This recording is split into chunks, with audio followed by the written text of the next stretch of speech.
সারাদিনে ডায়েটের জন্য হেলদি খাবার খেলেও দিনের শেষে কিন্তু গিয়ে আনহেলদি খাবার খেয়ে ডায়েটটা আমি ভঙ্গ করলাম। তাহলে চলো আজকে এটাই শেয়ার করি সারাদিনে আমি কি কি খেলাম আর কিভাবে আমার ডায়েটটা ভঙ্গ হলো। সকালটা শুরু করেছিলাম গরম জল আর ব্ল্যাক কফি দিয়ে, যেটা শেয়ার করা হয়নি। তারপরে খেয়েছিলাম ব্রেকফাস্ট, আর ব্রেকফাস্টে খেয়েছিলাম কিন্তু আমি ওটস, টক দই, সঙ্গে পেঁপে আর ড্রাই ফ্রুটস।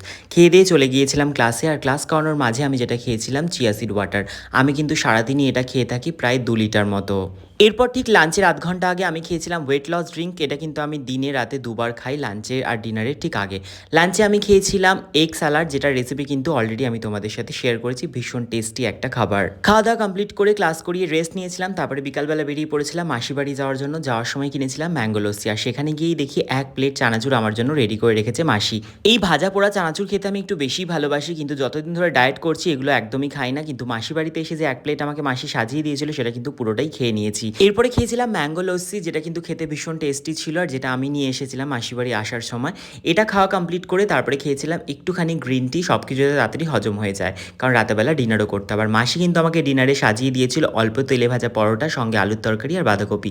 মিষ্টিও দিয়েছিল, যেটা আমি খাইনি, মানে মিষ্টি আমি একদমই খাই না। মাসি বাড়িতে ডিনার কমপ্লিট করে চলে গেছিলাম দিদাবাড়িতে। দিদাবাড়িতে গিয়ে দিদার হাতে ঝিঙে আলুর তরকারি খেয়ে কিন্তু দিনটা কমপ্লিট করেছিলাম। দেখতেই পারলে কিভাবে আমার ডায়েটটা দিনের শেষে গিয়ে পুরোপুরি ভঙ্গ হয়ে গেল।